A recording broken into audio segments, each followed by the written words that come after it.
المغرب على وشك انتزاع نهائي كأس العالم 2030 من إسبانيا.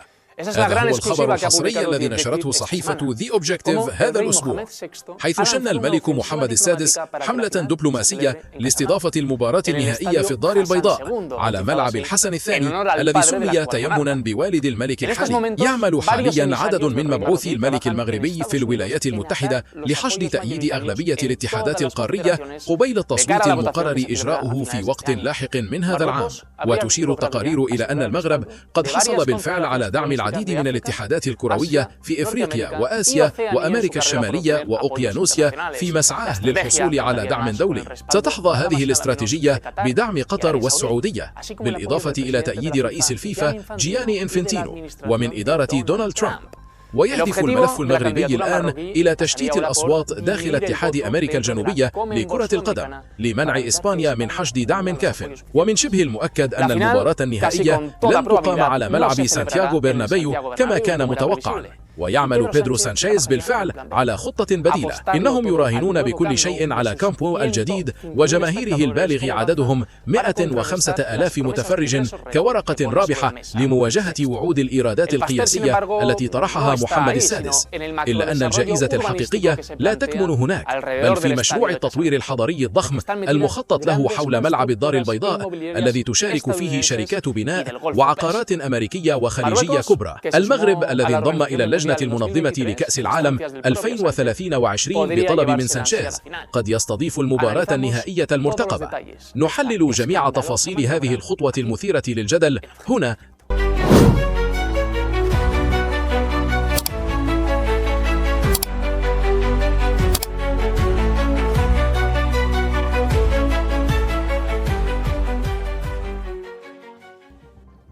إنها قصة الأسبوع التي تناقلتها جميع وسائل الإعلام وشبكات التواصل الاجتماعي وجميع الصحفيين الرياضيين.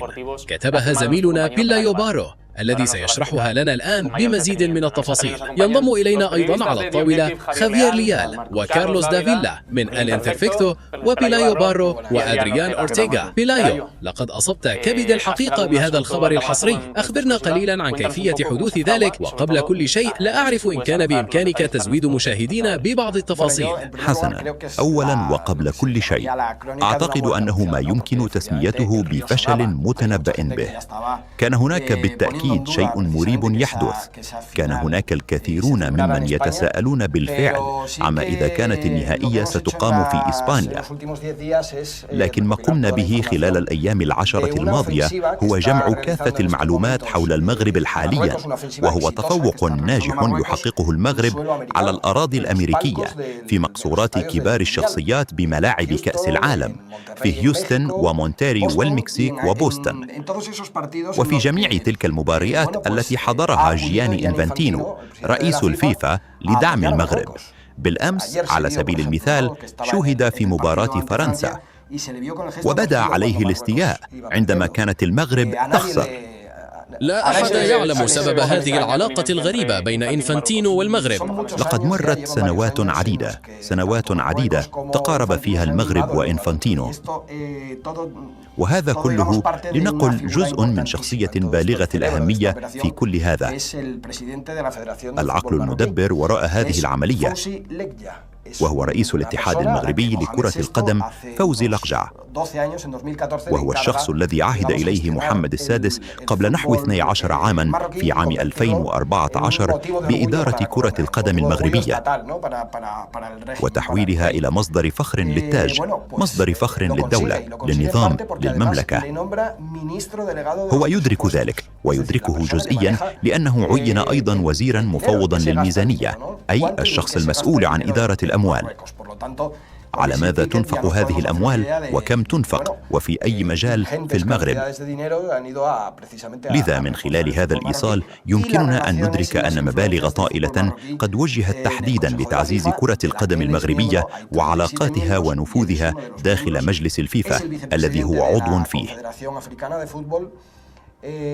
يضم المجلس 37 عضواً وهو واحد منهم، فهو نائب رئيس الاتحاد الإفريقي لكرة القدم، وهو مرتبط ارتباطاً وثيقاً باتحاد كرة القدم الأمريكي الخاضع لسيطرة ترامب، وكرة القدم الآسيوية عبر دول الخليج العربي كالسعودية وقطر.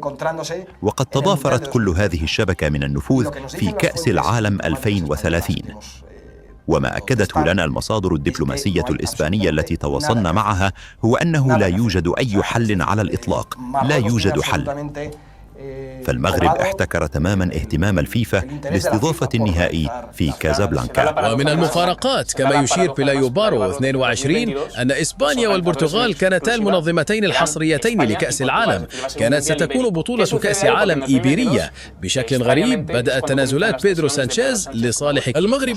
حسنا، هناك عدة أمور، لكن في عام 2022 تحديدا استعادت المغرب اهتمامها غير المعتاد بالعودة إلى ملف ترشيح شبه الجزيرة الأيبيرية لاستضافة كأس العالم. وقد تحقق ذلك في ربيع عام 2023 بعد اجتماع سأحدثكم عنه لاحقا لأني كنت حاضرا، وهو اجتماع عقد في الرباط بين حكومة بيدرو سانشيز والحكومة المغربية. ما هو التاريخ الذي ذكرته؟ كان ذلك في فبراير 2023. لكن أولا دعونا نلقي نظرة أولية على ما يريده بيلايو بارو.